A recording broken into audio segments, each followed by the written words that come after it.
Queridos irmãos, a paz do Senhor Jesus. Está começando mais um programa Escola Bíblica Dominical.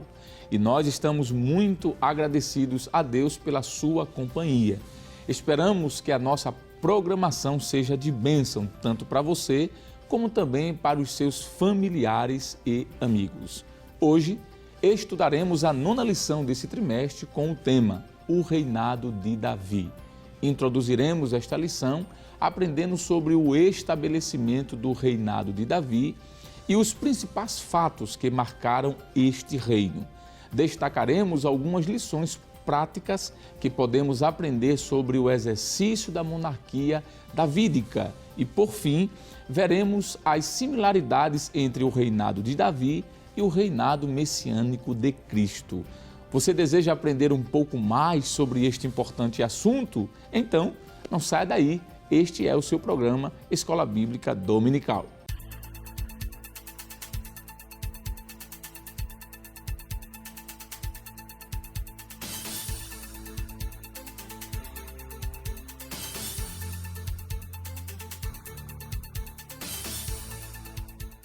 O texto áureo nos diz: E entendeu Davi que o Senhor o confirmava rei sobre Israel e que exaltara o seu reino por amor do seu povo. Segundo o livro de Samuel, capítulo 5, versículo 12.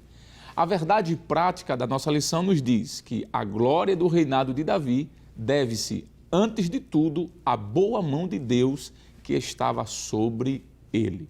O objetivo geral da lição é demonstrar que o reinado de Davi foi bem sucedido por causa da boa mão de Deus que estava sobre ele. Já os objetivos específicos da nossa lição são 3. Primeiro, apresentar a constituição de Davi como rei. Segundo, evidenciar a consolidação do reino de Davi. E terceiro e último, atestar a grandeza política do reinado de Davi. A leitura bíblica em classe para a lição de hoje está escrita no segundo livro de Samuel, capítulo 5, versículos do 1 ao 12. Acompanhe conosco.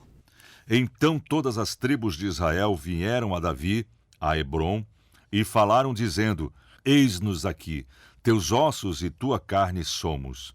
E também dantes, sendo Saul ainda rei sobre nós, eras tu o que saías e entravas com Israel, e também o Senhor te disse: Tu apacentarás o meu povo de Israel, e tu serás chefe sobre Israel. Assim, pois, todos os anciãos de Israel vieram ao rei, a Hebrom, e o rei Davi fez com eles aliança em Hebrom, perante o Senhor, e ungiram Davi rei sobre Israel. Da idade de 30 anos era Davi, quando começou a reinar, 40 anos reinou. Em Hebrom reinou sobre Judá 7 anos e 6 meses, e em Jerusalém reinou 33 anos sobre todo o Israel e Judá. E partiu o rei com seus homens para Jerusalém, contra os jebuseus que habitavam naquela terra e que falaram a Davi dizendo: Não entrarás aqui a menos que lances fora os cegos e os coxos, querendo dizer, não entrará Davi aqui. Porém Davi tomou a fortaleza de Sião, esta é a cidade de Davi, porque Davi disse naquele dia: Qualquer que ferir os jebuseus e chegar ao canal e aos coxos e aos cegos que a alma de Davi aborrece, será cabeça e capitão. Por isso se diz: Nem cego nem coxo entrará nesta casa. Assim habitou Davi na fortaleza e lhe chamou a cidade de Davi. E Davi foi edificando em redor, desde Milo até dentro. E Davi se ia cada vez mais aumentando e crescendo, porque o Senhor Deus dos exércitos era com ele. E Hirão, rei de Tiro, enviou mensageiros a Davi, e madeira de cedro, e carpinteiros e pedreiros, que edificaram a Davi uma casa. E entendeu Davi que o Senhor o confirmava rei sobre Israel, e que exaltava o seu reino por amor do seu povo. Para comentar a lição de hoje, contamos mais uma vez com a participação do evangelista Jaziel Marques. Pode, senhor ministro. A paz do Senhor, presbítero Alessandro, e também aos nossos telespectadores. Amém. Contamos também, mais uma vez, com a participação do presbítero Jonathan Lucena. Pode, senhor presbítero Lucena. A paz do Senhor, presbítero Alessandro. Amém. Chegamos à margem da 9ª lição desse 4º trimestre do ano de 2019 com o tema O Reinado de Davi. Semana passada, nós estudamos um pouco sobre o momento em que Davi estava exilado naquela caverna de Adulão. E certamente aprendemos muitas lições com aquela passagem bíblica. E hoje, presbítero Jonathan Lucena, nós vamos falar um pouquinho sobre Davi já como rei.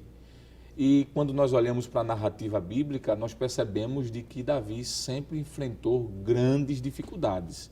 No momento da sua consagração, lá na sua casa, no capítulo 16 do primeiro livro de Samuel, parece que havia quase que um esquecimento de Davi e depois uma rejeição pelos seus irmãos no momento de uma guerra importante contra os filisteus, até que ele chega ali em Adulão e aí por diante. Mas chega um momento em que o primeiro monarca de Israel, que é Saul, ele morre. E Davi, como já tinha sido ungido rei na casa de seus pais, ele vai ser reconhecido agora como rei, mas não em todo Israel. Parece-nos não. O texto nos mostra, presbítero Jonathan Lucena, eu queria que o senhor nos trouxesse uma explicação sobre isso, que depois da morte de Saul, a lógica era que Davi assumisse o reino, até porque ele já havia sido consagrado a rei mais de 10 anos antes, né? Há quem diga aí um interregno de 13 anos aproximadamente. Mas não é isso que acontece. Entre Davi assumir o reino de Israel, surge no cenário aí um personagem chamado de Isbosete, que inclusive vai ser consagrado rei, não de todo o território, mas de parte do território. E o que é que a gente poderia falar sobre este personagem chamado Isbosete? Quem o consagrou, se foi algo legítimo, se não foi? Quais consequências isso trouxe para a história de Israel? Pois não. Um fato importante, a propósito, com relação à lição de número 9, quando nós pensamos sobre essa temática do reinado de Davi, é exatamente relembrar esse personagem que será citado exatamente nesse momento, mais uma vez, do estabelecimento do reino. Quando eu digo reino, me refiro à reunificação da nação. Isbosete, como nós já vimos em uma lição passada, ele era um dos filhos de Saul, também chamado de Esbaal, não é? E esse personagem, quando o seu pai morre, e junto com ele outros filhos, como o próprio Jonatas, que era muito destacado, e que era o filho mais velho, por sinal, nos diz a palavra de Deus que Abner, que era capitão do exército de Saul, inclusive muito leal a este monarca, ao ver Saul morto, unge, não é? Ou consagra, vamos dizer assim, não ungir fisicamente, mas o expõe como substituto de seu pai no trono. Isso, claro, dentro de uma ordem lógica, vamos dizer, a ideia de Abner é que Isbosete era a pessoa legítima para assumir o reinado. Mas ele desconsiderou alguns fatores, né? Primeiro, que para assumir o reinado de Israel, algo que Deus já havia estabelecido, nós vimos aqui em lições passadas, deveria ser alguém que Deus havia escolhido. E esse escolhido não era Isbosete. Desde o capítulo 16, Deus expôs a sua vontade, dizendo que Davi seria o substituto. É um fator importante. E o segundo é que Abner passa por cima de uma orientação ou de uma determinação, e já vimos aqui uma lição passada, apenas relembrando, que quem deveria consagrar ou separar o rei, isso no aspecto físico, era ou um profeta ou um sacerdote, algo que ele não é. Ele é simplesmente o capitão do exército de Israel, isso no período de Saul. Mas no capítulo 2, de segundo livro de Samuel, dos versículos 8 a 10, ele coloca Isbosete como sendo seu substituto. Há quem diga que era uma intenção política, isso é discutível, mas existe essa possibilidade, claro, porque nós vamos perceber que Isbosete era uma massa de manobra na mão de Abner. O tempo se passa, não é? E o texto bíblico nos diz que em um momento histórico em que Abner toma posse de algumas esposas ou das concubinas de Saul, Isbosete percebe que Abner tinha um interesse na liderança daquela nação. Diante dessa discórdia, a Bíblia diz que Abner faz um pacto com Davi, isso pelas costas de Isbosete, fazendo com que se tornasse público de que Davi, de fato, deveria ser rei. Isso por uma questão de intriga. Dentro dessa realidade, Abner vai ser morto. Isso de forma covarde. O próprio Joabe, que era o capitão do exército de Davi, de forma sem que o rei soubesse, ele mata a Abner. E quando essa morte acontece, há uma consternação e uma confusão dentro do reinado de Israel.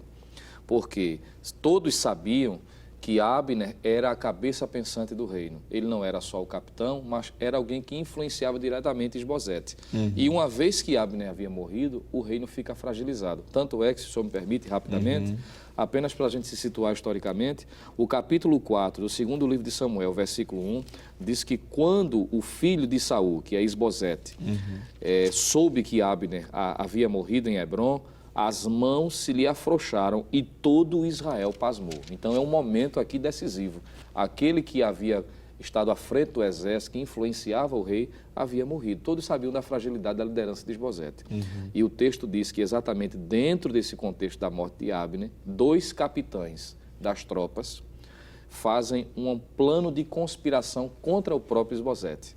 Porque o capítulo 4, versículos 5 a 6 diz que eles, mesmo sendo da tribo de Benjamim, é bom destacar isso, eles eram da tribo do próprio Saul, mas eles se conspiram entre si um plano para arquitetar a morte do rei Saul. Quero dizer, a conspiração contra Isbosete, filho de Saul, não é? Sim, sim. E a Bíblia diz que por volta do meio-dia, esses 2 capitães, que são chamados textualmente na Bíblia de Baaná e Recabe, eles vão à casa do rei e de forma covarde, enquanto este estava deitado, fazem com que ele seja morto, né? Ou matam-no covardemente, conforme diz 2 Samuel, capítulo 4, versículo 7. Então, para Davi ser consagrado, ou ungido mais uma vez rei, como a gente vai ver, isso tudo teve que acontecer, já que ele, até então, estava liderando a Hebrom, isso por volta de um período de 7 anos e 6 meses, conforme diz o texto, para que ele assumisse o reinado, portanto, dentro da realidade histórica, Abner morre, consequentemente, Isbosete sofre uma conspiração e é assassinado pelos seus próprios 2 capitães. São consequências daquilo que começou errado, não é? Porque quando o evangelista Jaziel percebemos essa narrativa histórica, fica muito claro uma coisa, de que Isbosete subiu ao trono de forma ilegítima, não é? E por questões políticas e ainda outras mais, a Abner resolve fazer aquilo que não lhe competia. Parece que isso é muito comum hoje em dia, né? Pessoas que querem assumir a posição de que não é dela de fato e conspiram contra outros para que de forma ilegítima e ilegal assumam aquela posição. E o que deu foi isso. Morre Abner e morre Isbosete. Porque existe a justiça divina, não é? Deus trabalha em cima disso. O que eu acho bonito, só para passar a falar para o senhor, ministro, é que em momento algum, quero dizer, Davi, ele se levanta contra Isbosete, porque Davi sabia quem tinha o constituído como rei, não é? Mas parece que a história vai acontecendo de forma muito comum para Davi e os anciãos de Israel o procuram e decidem, aí sim, de forma completa, dizer: tu és o nosso rei. O capítulo 5, o evangelista Jaziel, de 2 Samuel, segundo de Samuel, versículo 1, diz: então, todas as tribos de Israel, aqui são as 12, não é? Vieram a Davi, a Hebrom, e falaram, dizendo: eis-nos aqui, teus ossos e tua carne somos. O que é que a gente pode falar sobre isso, ministro? Muito bem, né? Após a morte de Isbosete, né, como já foi falado, as tribos de Israel, todas as tribos, né, as 12 tribos, procuram o rei Davi. E naquele momento, o presbítero Alessandro, o texto de Samuel, capítulo 5, né, segundo o livro de Samuel, o senhor leu o capítulo 5, verso 1, eu quero ler o 2. Certo. Porque a partir desse texto que eu vou ler, nós vamos perceber que os anciãos, que as tribos, eles vão lembrar pelo menos 2 verdades a Davi. Veja o que diz o verso 2. E também, dantes, sendo Saul ainda rei sobre nós, eras tu o que saías e entravas com Israel. E também o Senhor te disse: tu apacentarás o meu povo de Israel e tu serás chefe sobre Israel. Então observe que o povo lembra pelo menos 2 coisas a Davi. A primeira verdade que está aqui no versículo 2 é que eles chegam para Davi, né, e eles sabiam que Davi em momentos passados, já havia se revelado, né, como um verdadeiro líder militar sob as ordens de Saul. Porque o verso 2 diz assim, verso 2, a parte B, e também era tu o que saías e entravas com Israel. Se nós observarmos primeiro livro de Samuel, capítulo 18, verso 30, nós iremos ver que o nome de Davi era tido com grande estima, né, exatamente por esta habilidade militar que ele tinha. Primeiro livro de Samuel, capítulo 18, verso 30, diz assim: E saindo os príncipes dos filisteus para a batalha, sucedeu que Davi se conduziu mais prudentemente do que todos os servos de Saul. Portanto, o seu nome era muito estimado. Então, observe que Davi ele se sobressai nas guerras, né, como líder, né, como o povo está dizendo aqui no capítulo 5, lembrando a ele, era tu que saías e entrava, né, aquele que era um verdadeiro líder militar. Né? Mas a outra verdade que ele lembra, que eu quero destacar aqui no texto, é que eles dizem o seguinte: e também o Senhor te disse, tu apacentarás o meu povo de Israel e tu serás chefe sobre todo Israel. Então observe que eles estão aqui lembrando a promessa que Deus havia feito, que Davi reinaria. Né? O texto diz, e o Senhor te disse. Né? O povo sabia muito bem, né, que Davi havia sido escolhido pelo Senhor. Sim. Né? Porque um dos requisitos para ser rei entre o povo de Israel, conforme Deuteronômio capítulo 17, versículo 15, é que ele deveria ser escolhido por Deus. O povo sabia que Davi era escolhido. O povo sabia do que havia acontecido também na casa de Jessé, quando Samuel esteve lá e ungiu Davi entre os seus irmãos. Eles sabiam dessa história. O próprio Abner, como o presbítero Monjonte já citou sobre Abner, o texto de 2 Samuel, capítulo 3, eu quero ler aqui rapidamente esse texto, segundo o livro de Samuel, capítulo 3, versículo 9 e 10, mostra que Abner sabia que quem deveria reinar não era Isbosete, era Davi, ele mesmo sabia disso. Veja o que diz o texto. Assim faça Deus a Abner e outro tanto, que como o Senhor jurou a Davi, assim lhe hei de fazer, transferindo o reino da casa de Saul e levantando o trono de Davi sobre Israel e sobre Judá, desde Dan até Berseba. Então, veja que Abner sabia, né, que o reino havia sido transferido da casa de Saul, né, logo, como já foi dito pelo presbítero irmão Jonatas, o senhor já afirmou, né, Isbosete, ele assume de uma forma ilegítima, né, ele que era, me parece, o quarto filho, né, de Saul, porque os três primeiros já haviam morrido no momento em que Saul ele vai à peleja, né, contra os filisteus. A Bíblia diz que morrem os 3 filhos de Saul, incluindo Jonatas, né? E os outros 2, né, que me foge agora o nome, né, mas está lá em 1 Samuel 31, verso 2. Então, observe que Davi ele tinha uma promessa do Senhor e a nação sabia. A nação de Israel, a Abner, sabia que quem deveria assumir o trono era Davi. Os anciãos, as 12 tribos sabiam e procuram Davi, porque Davi ele era exatamente aquela pessoa que a nação estava precisando, um pastor para que pudesse assumir o trono de Israel como rei. Muito bem, evangelista Jaziel. E tem um versículo, presbítero Lucena, que acompanhando ou continuando a leitura que o senhor fez, evangelista Jaziel, que é o versículo 3. Veja que aqui diz do capítulo 5, versículo 3, do segundo livro de Samuel. Assim, pois, todos os anciãos de Israel vieram ao rei a Hebrom. E o rei Davi fez com eles aliança em Hebrom perante o Senhor e ungiram Davi rei sobre Israel. Da idade de 30 anos era Davi, quando começou a reinar, 40 anos reinou. Aqui é uma informação importante, interessante, porque a gente percebe que Davi teve 3 momentos da sua vida onde ele experimentou essa unção, essa separação, esse momento de auge na sua vida. Primeiro, capítulo 16 de 1 Samuel, ele é ungido rei na casa do seu pai. Em segundo lugar, presbítero Jonatas Lucena, ele é ungido rei aqui de forma restrita ou estrita, mais em Hebrom. Não vai dar para a gente comentar agora, mas há uma terceira ocasião em que ele é ungido rei, o povo reconhece a primeira unção e ele é ungido novamente sobre todo Israel. Mas isso nós vamos fazer no segundo bloco, porque nós já estamos terminando esse primeiro momento. Não saia daí, você está assistindo o seu programa Escola Bíblica Dominical.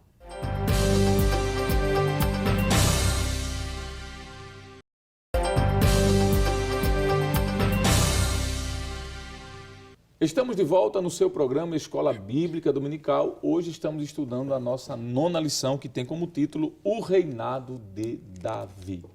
Presbítero Jonathan Lucena, no bloco passado nós falamos um pouquinho aqui sobre a pessoa de Isbosete, falamos um pouco sobre quando os anciãos de Israel reconhecem Davi e ele passa por um segundo momento, ou nesse caso aqui cronologicamente seria o terceiro. Mas o que a gente pode falar sobre essa unção de Davi como rei, agora reconhecidamente sobre toda a monarquia de Israel, sobre as 12 tribos? Porque entre Saul e Davi há esse período aí de 7 anos, não é, aproximadamente, em que Isbosete fica com parte do reino. E Davi espera o momento certo. O que a gente pode falar sobre Davi sendo ungido sobre todo Israel? É como se fosse uma reunificação do reino após a morte de Saul. O que a gente pode trazer de informação para o nosso telespectador? Pois não, de fato Davi foi ungido por 3 vezes. Né? É a reafirmação do que Deus tinha proposto, de soberanamente colocá-lo como rei, como já foi dito, transferindo o reinado da casa de Saul agora para a casa de Davi. É interessante destacarmos de que o próprio Abner, antes de morrer, ele já havia deixado preparado o caminho para que Davi fosse proclamado rei, e isso entre as 12 tribos, né? Reunificando, portanto, o reino. Se voltarmos, por exemplo, ao capítulo 3 de 2º livro de Samuel, e o versículos 17, 18 e 19, nós vamos encontrar quando Abner, o texto nos diz que ele falou aos anciãos de Israel, dizendo: já há muito tempo que procuráveis que Davi reinasse sobre vós. Fazei-o, pois, agora, porque o Senhor falou a Davi, dizendo: pela mão de Davi, meu servo, livrarei o meu povo das mãos dos filisteus e das mãos de todos os seus inimigos. E falou também Abner aos de Benjamim, e foi também Abner dizer aos de Davi em Hebrom tudo que era bom aos olhos de Israel e aos olhos de toda a casa de Benjamim. Então ele já havia preparado o caminho para essa reunificação, não é? Embora não tenha visto, porque foi assassinado de forma covarde, mas no capítulo 5, na medida em que os anciãos descem agora para Hebrom e lá reconhecem que de fato Davi devia reinar, a Bíblia diz que pela 3ª vez ele é ungido. O senhor citou 1 Samuel 16, versículo 13, nós podemos citar o 2 Samuel capítulo 2, o versículo em especial, o versículo de número 4, onde ele é ungido em Hebrom para reinar durante o período de 7 anos e meio. E agora no capítulo 5, o texto que o senhor leu, versículo de número 4, ainda que ungido novamente em Hebrom, mas agora ele é ungido sobre as 12 tribos de forma reunificada. Isso mostrando, portanto, a reafirmação da promessa de Deus. O que Deus promete, ele cumpre, não é? E não há quem possa revogar. Então, 3 vezes ele é ungido, isso é interessante destacar em sala de aula. Acreditamos que é um fator importante que marcou o estabelecimento de Davi à frente da nação de Israel. Observe que, evangelista Jaziel, que a pessoa de Abner, junto com Isbosete, os dois trouxeram muitos problemas a Israel, né? Divisão, por exemplo, é uma das características daqueles que não se submetem à liderança instituída por Deus. Deus já havia escolhido Davi, Samuel já havia ungido Davi rei, o povo já sabia que Davi era rei. E por que Isbosete e Abner se levantaram contra o ungido do Senhor? Geralmente isso acontece quando não há submissão, quando não há obediência, quando não há humildade. Sempre aqui ou acolá se levantam Isbosetes da vida e Abner da vida, né? Abner. Mas parece-me que as consequências desse reinado ilegítimo de Isbosete trouxeram algumas mudanças, inclusive no cenário político, administrativo do reino, porque na época em que Isbosete estava junto com Abner, vamos dizer assim, no reino, pelo menos parte do reino, eles trocaram a capital administrativa, a capital espiritual, por que não dizer espiritual, religiosa do reino, que era em Jerusalém. A Bíblia nos diz no 2º livro de Samuel, capítulo 2, versículo 8, que eles levaram para a cidade de Maanaim. Vamos ler esse texto, não é? 2 Samuel, segundo livro de Samuel, capítulo 2, verso de número 8, nos diz assim: porém, Abner, filho de Ner, capitão do exército de Saul, tomou a Isbosete, filho de Saul, e o fez passar a Maanaim. Então parece que essa cidade foi escolhida como capital administrativa. E quando Davi assume, parece que Davi faz algumas mudanças, não é? São fatos que marcaram o reinado de Davi em Israel. O senhor poderia comentar o que mais sobre esse ponto? Esta mudança da capital, né, como o senhor já falou, nós podemos dizer que foi um dos marcos da liderança de Davi, né? Quando ele muda a capital, como o senhor já falou, né, 2 Samuel 2:8, de Manaim para Jerusalém. E esta mudança, né, que foi um ato engenhoso de Davi, nós podemos destacar pelo menos algumas verdades sobre esta realidade, né, sobre esta mudança. Primeiro, nós vemos aí a estratégia de Davi, né, a estratégia política. Por que estratégia política? Porque a cidade de Jerusalém, né, que antigamente era chamada de Jebus, que inclusive Juízes 19:10 diz que era habitada pelos jebuseus, e a cidade de Jerusalém, ela estava localizada na fronteira entre Benjamim e Judá. Lembrando que Benjamim era a tribo de Saul e Judá a tribo de Davi. Então, Jerusalém, antigamente, ou anteriormente, não havia pertencido a nenhuma dessas tribos. E de uma forma que Davi, quando escolhe agora a cidade de Jerusalém como a capital do reino, né, ninguém poderia acusar Davi de favoritismo, né, em escolher aquela nova capital, em instituir aquela nova cidade. Então, veja que havia uma estratégia, né, política. Também pela questão da localização geográfica, né? Isso é importante destacar, né, que Jerusalém ela estava construída sobre um monte rochoso, né, diz a Bíblia, era uma fortaleza, né, que podemos assim dizer natural, cercada dos seus 3 lados pelos vales e também pelos montes, né? A gente lembra inclusive o Salmo 125, né? Diz que assim como os montes estão em volta de Jerusalém. Então, Jerusalém está construída em um lugar, né, rochoso, né, sobre um monte, cercada de montes. Então, dessa forma, Jerusalém era símbolo de segurança.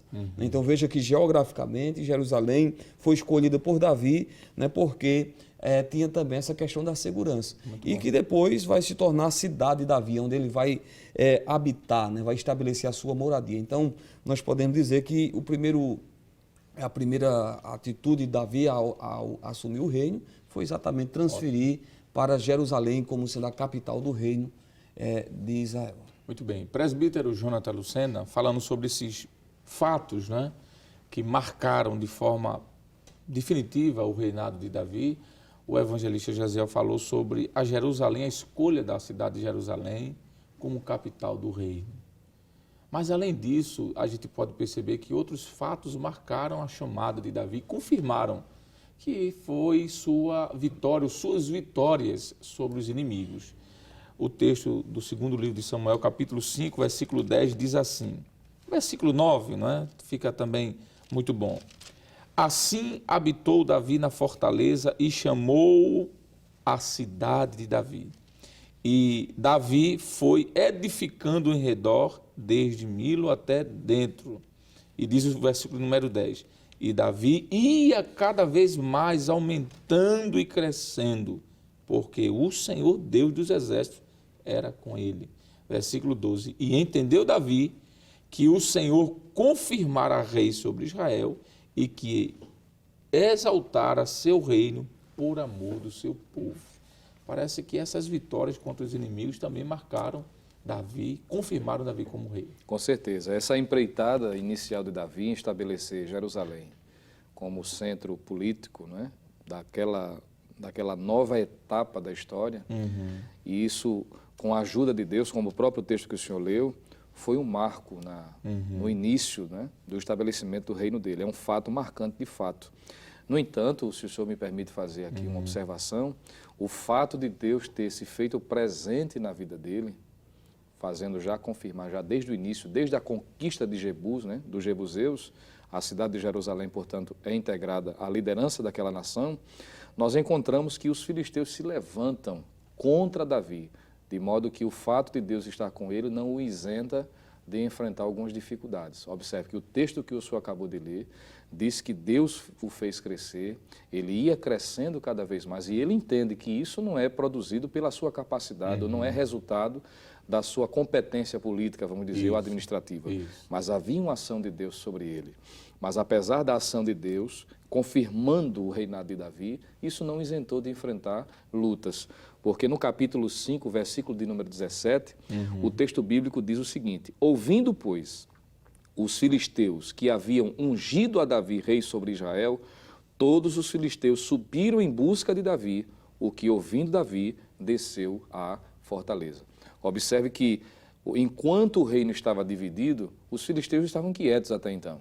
Mas quando eles ouvem dizer que Davi está agora reinando sobre todas as tribos, isso causa uma preocupação. O reino dividido, os filisteus ficam tranquilos, não é? Porque ele percebe que não oferece nenhum risco para ele. Mas quando o reino está unido, quando Davi está à frente do povo, os filisteus se levantam. E observe que a motivação é porque eles ouviram de que Davi havia sido ungido. Mas apesar dessa opressão, a Bíblia diz que Davi foi vencedor contra todos eles. Os filisteus, os moabitas, capítulo 8 vai mostrar isso, os arameus e sírios, também capítulo 8, versículos 13 a 2, os edomitas, e sempre com a ajuda de Deus. Capítulo 8, dos versículos de 1 a 14 em especial, mostra todas essas vitórias contra os inimigos que estavam à volta de Davi. Muito bem. Corriqueiro, evangelista Jaziel, a gente olhando para o texto bíblico e estudando sobre a história desses monarcas, mas principalmente aqui Davi, vamos nos restringir nesse momento, ficar especificamente olhando para esse monarca, perceber que é comum na história da humanidade pessoas, grupos se levantarem contra os escolhidos de Deus. A gente vê aqui os filisteus, por exemplo, não é? Observe, o que é que eles tinham a ver com Israel? Israel não tem nada a ver com eles, eles estavam lá na terra deles, mas eles inconformados se levantam contra Davi.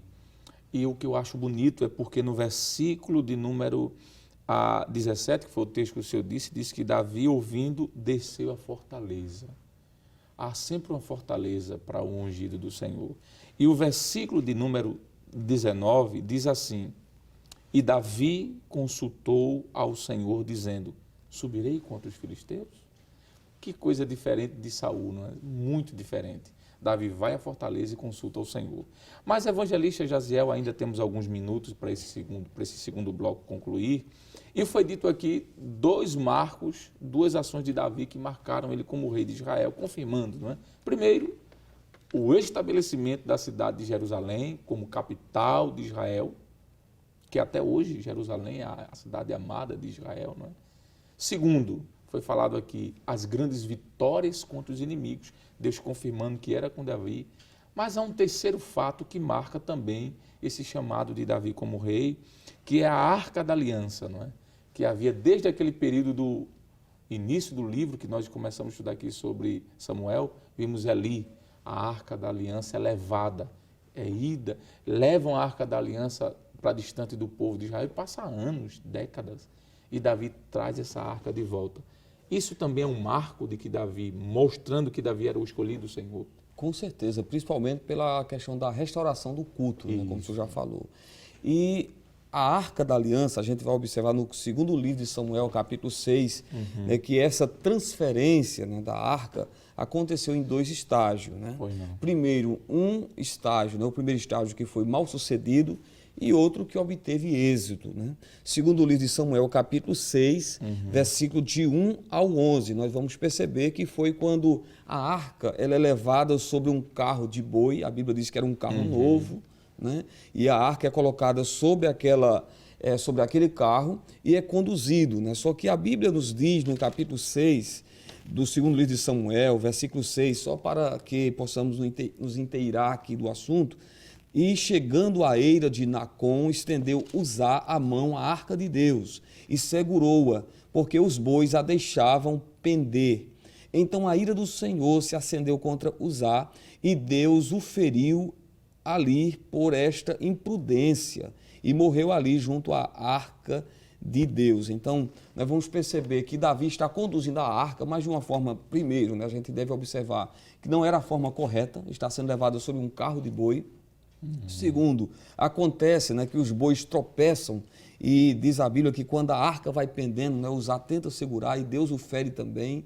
E esta arca, ela termina ficando na casa de Obed-Edom, conforme está no versículo 10. Mas Davi, ele tinha esse desejo de trazer a arca do Senhor, ao ponto que no versículo 9, a parte B, ele diz: como virá a mim a arca do Senhor? Então veja que a arca está na casa de Obed-Edom, depois que é tirada do carro de boi, né, que acontece esse fato que já citamos, né, e ele não consegue conduzir a arca.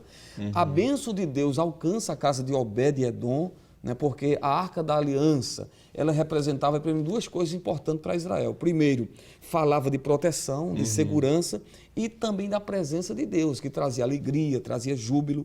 Deus abençoou a casa de Obed-Edom. Nós vamos observar na continuação do texto de 2º livro de Samuel, capítulo 6, a partir do versículo 13, que agora Davi traz de uma forma correta, né, sob os ombros, né, e em tudo nos leva a crer que essa arca está sendo trazida conforme a lei orientava e era estabelecido por Deus, sob os ombros dos sacerdotes. E a Bíblia diz que enquanto isso acontecia, versículo 13, né, havia sacrifícios. Vamos ler o capítulo 6, verso 13, que diz: e sucedeu que quando os que levavam a arca do Senhor tinham dado 6 passos, sacrificava ele bois e carneiros cevados. E observe que Davi agora é bem sucedido, está fazendo da forma correta, conduzindo a arca da aliança, e foi um momento de festa, né? O povo celebrava, né, o som das músicas, né, do toque de trombeta. Diz a Bíblia que Davi, ele se alegrou, ele saltou diante de Deus, porque Davi estava se alegrando, porque afinal de contas, depois de tantos anos de negligência por parte de Saul, né, que não se preocupou com a Arca da Aliança, e como já foi dito, né, eles haviam perdido, conforme 1 Samuel capítulo 4, versículo 5, desde aquele momento que os filisteus guerrearam contra Israel, e eles levaram presa a Arca, né, da Aliança, e se deu a morte ali de Eli e dos seus 2 filhos, né, sacerdotes, Ofni e Finés. Mas agora a Arca está de volta. Era motivo de celebração, era motivo de alegria. Afinal de contas, o culto estava sendo restaurado, a presença de Deus que simbolizava, ou era simbolizada pela arca, estava ali novamente. A proteção, a bênção de Deus. E o texto nos mostra que houve uma alegria muito grande por este ato de Davi. Muito bom. Então, pelo menos 3 coisas marcaram esse reinado, não é? O estabelecimento da cidade de Jerusalém como capital do reino, as vitórias sobre seus inimigos, inclusive os filisteus, e o retorno da presença de Deus. No momento em que a arca vai embora, uma das noras de Eli diz: e acabou-se a glória, e acabou. E acabou, inclusive, vai derivar, né? Acabou definitivamente a presença de Deus. Mas a presença do Senhor volta, não é? Nós vamos terminar esse segundo bloco, mas daqui a pouco nós retornaremos para o seu programa Escola Bíblica Dominical, no terceiro e último momento do seu programa. Não saia daí.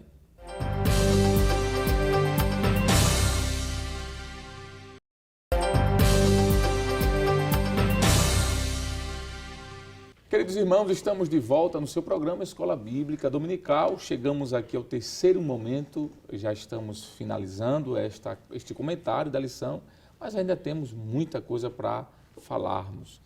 Presbítero Jonathan Lucena, eu tenho certeza que aprendemos com Davi e certamente ele deixou lições em relação ao seu reinado que podemos aplicar hoje, não é? Trazer para a nossa realidade.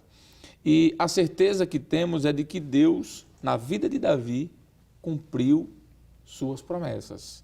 Deus havia feito promessas a Davi, ele havia muito jovem sido ungido rei, e a gente pode dizer que Deus, literalmente, cumpriu as promessas que havia feito a Davi quando o estabelece de forma definitiva como rei sobre todo Israel. Com certeza, é uma das grandes lições que nós aprendemos quando nós analisamos esse momento marcante da história deste personagem, Davi, quanto à reunificação e ele à frente da nação de Israel, das 12 tribos, é que de fato Deus é fiel para cumprir com aquilo que diz. O Senhor fez lembrar de que ele havia sido ainda ungido rei ainda muito jovem. Muito jovem. E nós imaginamos que, naturalmente, claro, diante de uma promessa feita por Deus, na instrumentalidade de Samuel, me permita fazer uma conjectura, talvez ele imaginou que isso aconteceria o mais rápido possível, não é? Diante da decadência que a nação vivia, já pela liderança de Saul, mas observamos de que houve um espaço de tempo. A coroação não aconteceu de imediato. Exato. Nós precisamos entender de que entre a promessa e o cumprimento existe um tempo. E nós precisamos, né, à luz desse texto sagrado, entender de que nós, assim como Davi, devemos esperar, crentes e confiantes de que Deus há de cumprir com a sua palavra. Ele próprio disse, em uma das vezes em que revelou-se a Jeremias, no capítulo 1, versículo de número 12, que ele vela sobre a sua palavra para cumprir, mostrando, portanto, de que ele é fiel para fazer aquilo que diz. Ele tem a competência necessária para cumprir a sua palavra. É por essa razão, presbítero Alessandro, evangelista Jaziel, que nós não vamos ver em momento algum Davi se precipitando, não é? Davi querendo apressar. Isso. Observe que, se nós voltarmos, principalmente no período em que ele esteve fugindo da presença de Saul, e nós encontramos em 2 momentos especiais a oportunidade que ele teve de tirar a vida de Saul. Sim. Talvez alguém dissesse assim, olha, é a oportunidade de você fazer com que a promessa se cumpra, não é? É como se, em um linguajar bem atual, dissesse assim, olha, ajuda aí a Deus a cumprir com a promessa, não é?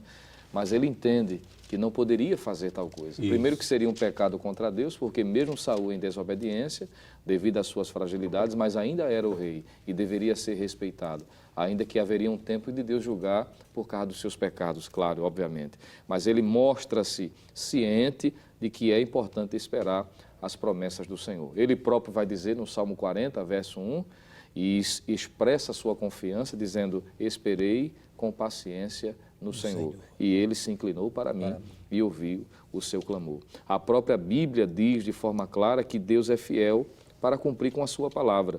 Textos como Deuteronômio, capítulo 7, versículo 9, Números, capítulo 23, versículo 19, por que não citar também Salmo 33, o verso de número 4, e 2 Timóteo, ou 2 Timóteo, melhor dizendo, capítulo 2, versículos de 11 a 13. Quando nós pensamos sobre as promessas de Deus, ainda rapidamente, presbítero Alessandro, a Bíblia diz primeiro que o Senhor é fiel para cumprir. O Senhor Deus é fiel para cumprir. Hebreus 10 e 23. A Bíblia diz que ele nunca se esquece de uma promessa que fez. Talvez o caro ouvinte, telespectador, de repente possa estar decepcionado, porque alguém lhe fez uma promessa e esqueceu de cumpri-la. Mas Deus não corre esse perigo, não é? A Bíblia diz que ele não se esquece daquilo que ele promete. E a Bíblia diz também que ele não falha quanto a o cumprir as palavras. Josué, capítulo 23, versículo 14, mostra que o Senhor é fiel, e também Isaías 40, versículo de número 8. Agora tem um detalhe, a Bíblia diz que essas promessas feitas pelo Senhor só se cumprem no tempo que ele estabeleceu.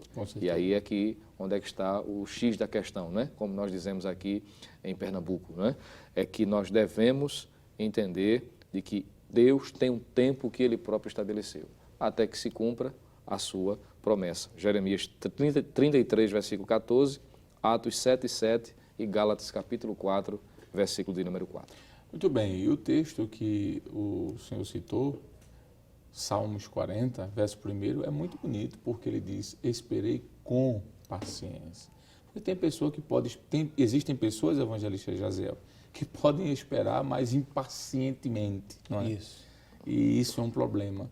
E ele termina dizendo, esperei com paciência no Senhor, e ele, é muito bonito isso, se inclinou, essa expressão, dar ouvidos, né?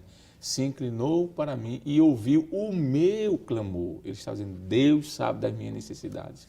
Evangelista Jaziel, a primeira lição que nós aprendemos aqui com a fala do presbítero Jonathan Lucena é a certeza de que Deus cumpre as suas promessas. Mas podemos dizer também que uma outra lição que aprendemos com Davi é que ele aprendeu a depender diretamente da direção de Deus. Ele foi alguém dependente das orientações do Senhor, da direção de Deus? Com certeza. Inclusive, na lição passada, quando nós estudamos sobre a caverna, né, de Adulão, isso. Davi diz algo que mostra claramente que ele dependia do Senhor. E eu quero ler primeiro livro de Samuel, capítulo 22, versículo 3. Isso aqui é quando ele está na caverna de Adulão. E diz a Bíblia que ele diz o seguinte, né? E foi-se Davi dali a Mispa dos Moabitas e disse ao rei dos Moabitas, deixa estar meu pai e minha mãe convosco, até que saiba o que Deus há de fazer de mim. Até que saiba o que Deus há de fazer de mim. O senhor disse, presbítero Alessandro Barreto, que ele dependia, né, da direção de Deus. Isso. Davi está numa caverna, Davi está em uma situação aqui difícil, né, como nós já estudamos na semana passada, mas mesmo assim ele via as promessas de Deus como algo que ia acontecer, né, como já foi falado pelo presbítero, ele tinha a certeza das promessas, e ele aqui está dizendo, se colocando na dependência de Deus, até que se saiba o que Deus, né, não era o que Saul ia fazer com ele, não é o que alguém pode imaginar como sorte iria fazer com Davi, ele diz, o que Deus há de fazer de mim. Então, quando nós nos colocamos na dependência de Deus, entregamos a nossa vida ao Senhor e dependemos dele, nós temos uma segurança, uma certeza de que Deus irá fazer aquilo que ele disse.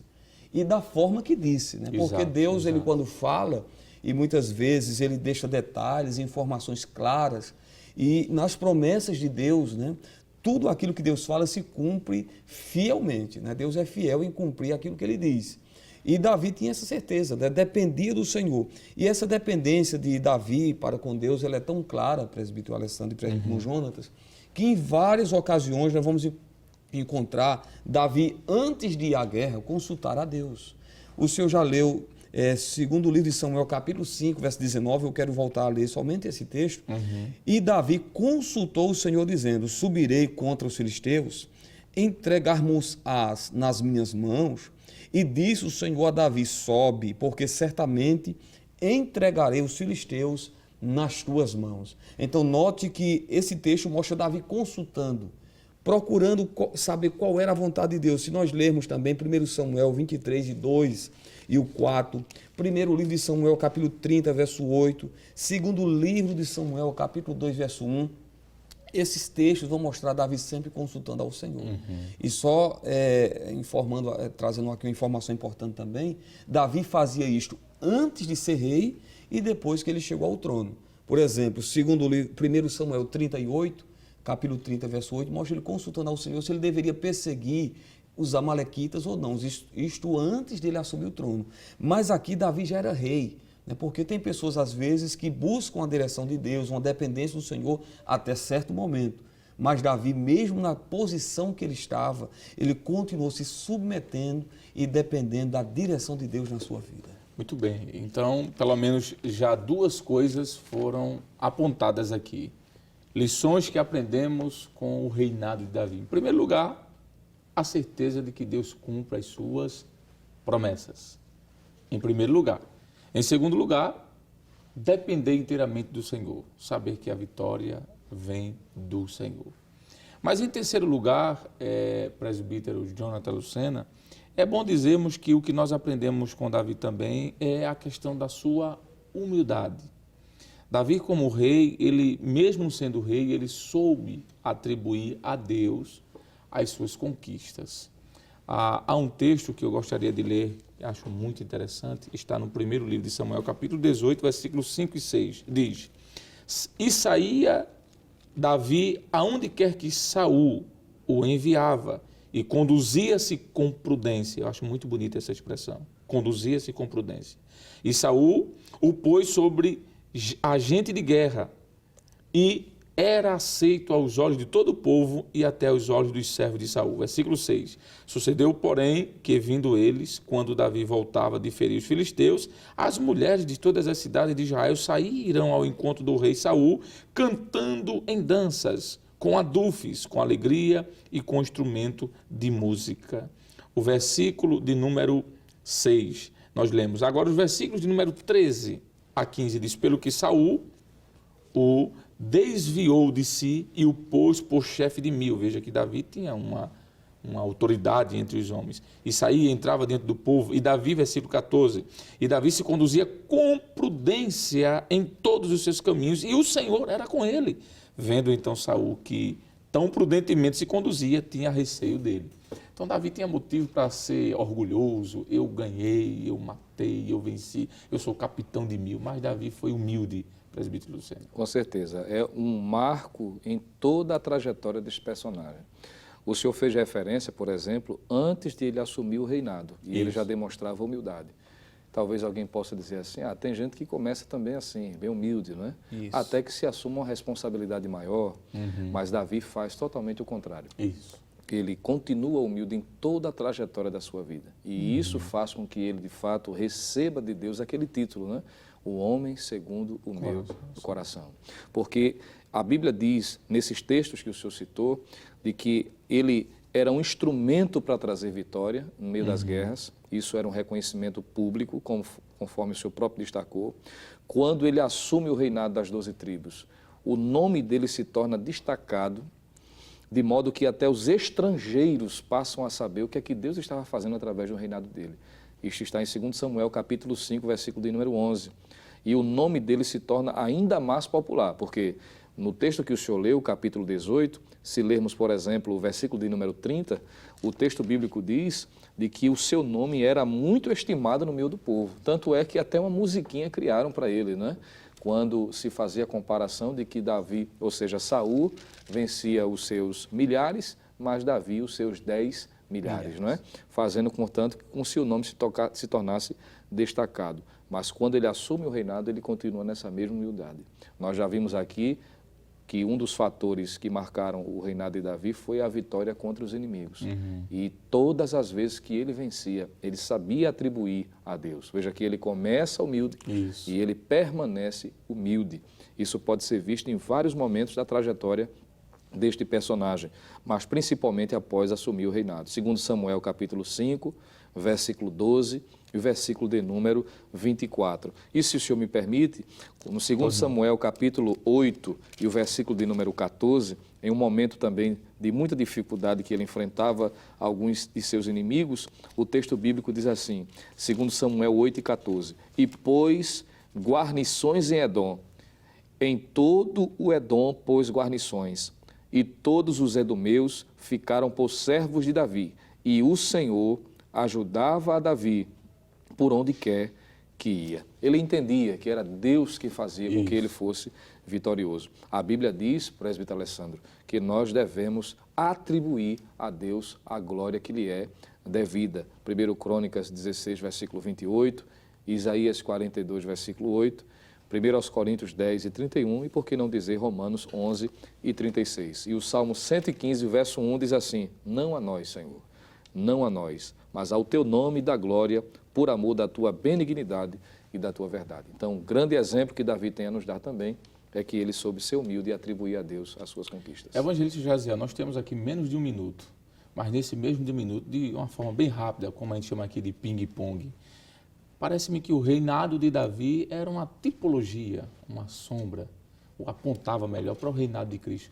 Cite rapidamente quais características são parecidas uma com a outra, por exemplo.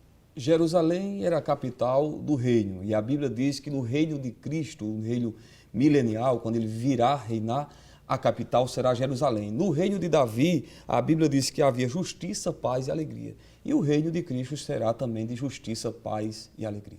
Muito bom. Aprendemos bastante com Davi. Deus abençoe a todos vocês, em nome de Jesus. Portanto, caro professor e amigo, aprendemos nesta lição que a biografia de Davi e sua liderança à frente da nação de Israel é uma comprovação da fidelidade e soberania de Deus na história humana, onde encontram-se atitudes que agradam ao Senhor, para que, assim como foi com Davi, sejamos crentes segundo o coração de Deus. Amados irmãos, após aprendermos tantas boas lições com esta abençoada lição, chegou o momento agora de orarmos a Deus agradecendo por tudo. Isso em nome de Jesus, faremos com o presbítero Jonathan Lucena. Amém. Oremos então. Querido Deus, amado Pai, no nome de Jesus, o teu Filho, queremos te render graças, Senhor, te louvar pela tua palavra, por tudo quanto temos aprendido por meio desta lição, refletindo sobre a liderança do teu servo Davi e, Senhor, as lições que aprendemos para a nossa vida espiritual. Continua abençoando o teu povo, a cada um dos teus servos que acompanham esta programação, a cada dirigente de escola, a cada professor, cada aluno, aos teus servos que trabalham nas supervisões de escolas bíblicas dominicais, nos setores e filiais, Abençoa o teu servo, Senhor, que está cooperando neste grande trabalho. Te apresentamos o nosso pastor presidente, pastor Ailton José Alves, a todos que com ele fazem a direção desta igreja, assim também como a superintendência, o pastor Nadir Jackson, a toda a equipe que ali coopera e a todos da Rede Brasil. Continua abençoando, é o que nós estamos te pedindo e te agradecendo no nome de Jesus. Amém. Amém. Chegamos ao final de mais um programa. Hoje estudamos a 9ª lição com o tema O Reinado de Davi. Na próxima semana, veremos a 10ª lição, que tem por título O Pecado do Homem segundo o Coração de Deus. O programa Escola Bíblica Dominical vai ao ar na TV toda sexta e sábado às 22 horas e aos domingos às 7h30 da manhã, e também está disponível em nosso canal do YouTube, Rede Brasil Oficial. Obrigado por sua honrosa audiência e até o próximo programa, se Deus quiser. Que a graça do Senhor Jesus, o amor de Deus, nosso Pai, a comunhão e as consolações do Espírito Santo seja com todos, agora e sempre. Amém.